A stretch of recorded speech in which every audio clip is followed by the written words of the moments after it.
What up, YouTube? You can't stop trading and investing with James Z. Today we're going to talk about VERU. What happened this morning pre-market. I exited my trade. So why I exited my trade? A quick little lesson on risk management. Just to go over what I'm seeing in the chart pattern for today and why I decided to exit my position.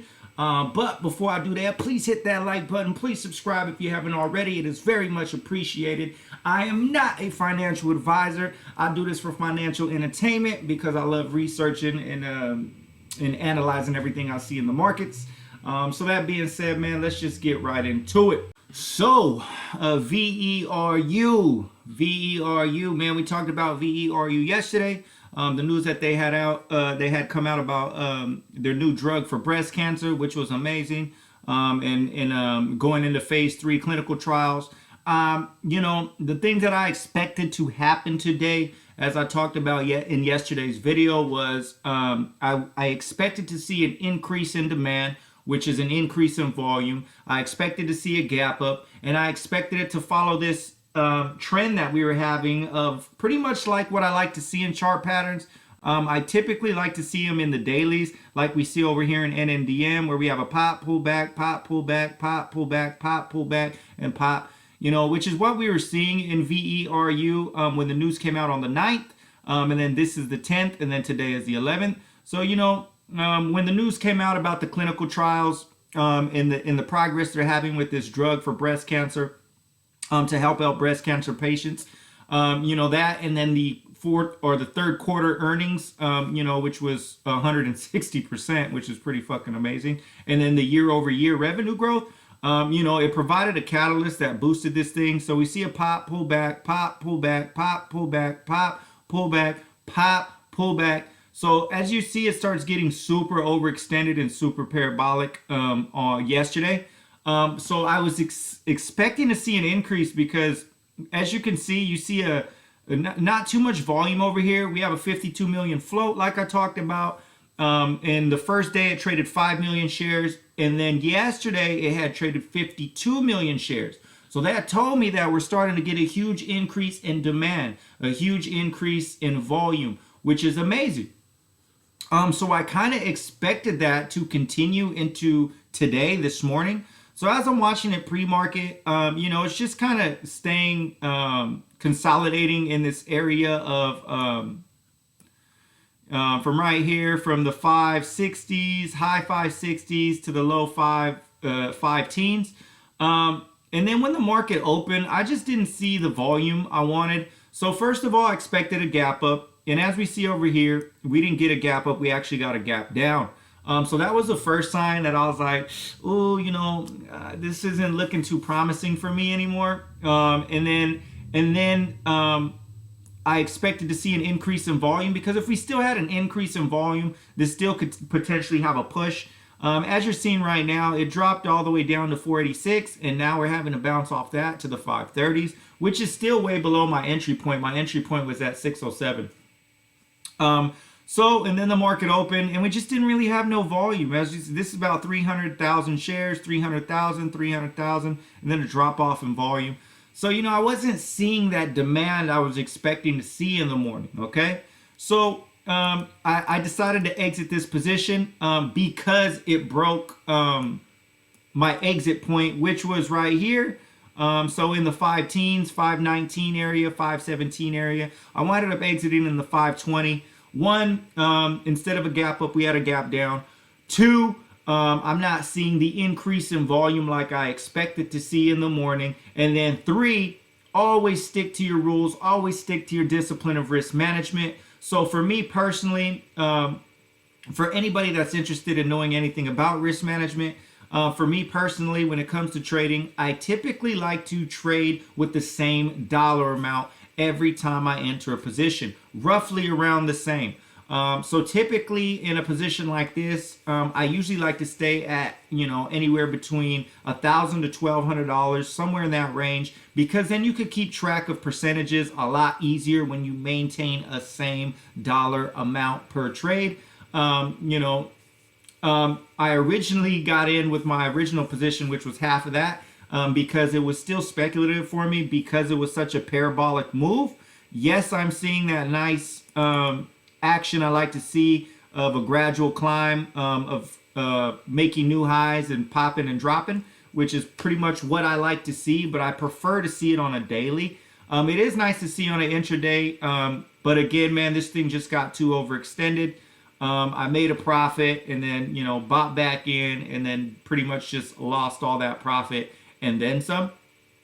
But again, man, risk management. So a good risk management. So you always want to risk off your net. So for me personally, I don't like to go over -3% on my total net. So anything under 3% is great. So this one I had roughly about a -2.2, 2.3% net loss.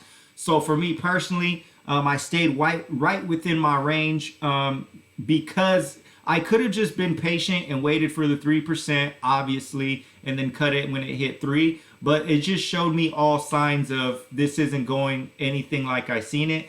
Exactly what I had planned out in my head. Wanted that gap up and a gap down, the exact opposite. Wanted an increase in volume. It actually had a decrease in volume compared to yesterday's open. So everything was just moving in the wrong direction for me. So as soon as I hit that exit point, I got out, man. You got to stick to that, man. Got to stick to your exits, man. So, if anything you're trading, yes, this could potentially be a nice swing trade for the long run. But again, it's just always a safe bet because it's such a parabolic move. It's always just a safe bet to just exit and cut your losses. So a -2% for me is no big deal. It's all part of the game. I was reviewing my data and to see my actual winning percentage. So I started this fiscal year August 12th, and since August 12th up until today, I'm winning roughly 63% of the time. I judge that based off red and green days. So where am I at in the market? Am I red today? Am I green today? Did I make money? Did I lose money? So roughly around 63% of the time, I usually have a green day. And that's over the last, going over the last 4 months now.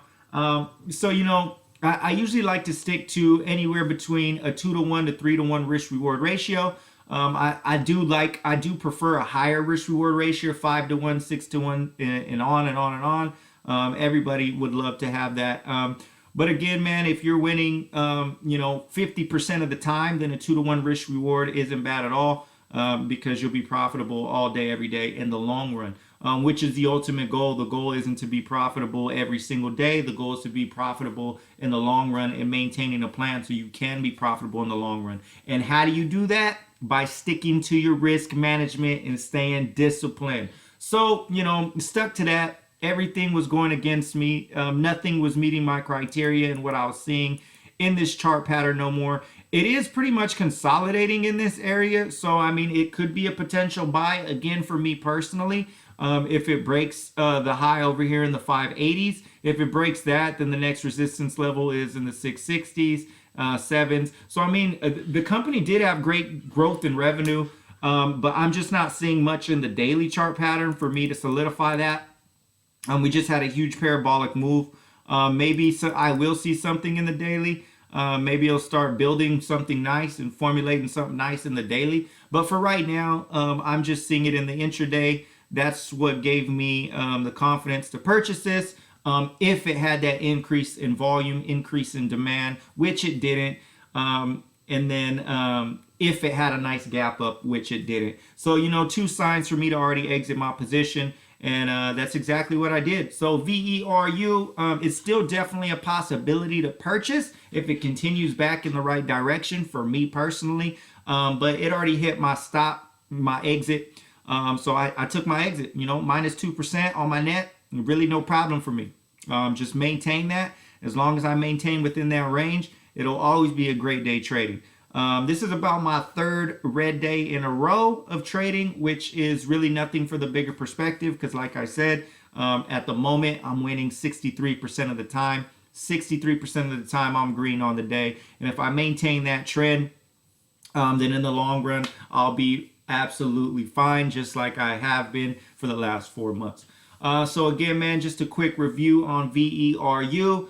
Took a -2% net loss on it today. You know, it had the potential. The potential was there, and the potential is still possibly there. So I'm going to keep this stock on my watch list. And maybe sometime in the near future, it'll start picking up again. And if it picks up in volume, I definitely will consider repurchasing it again.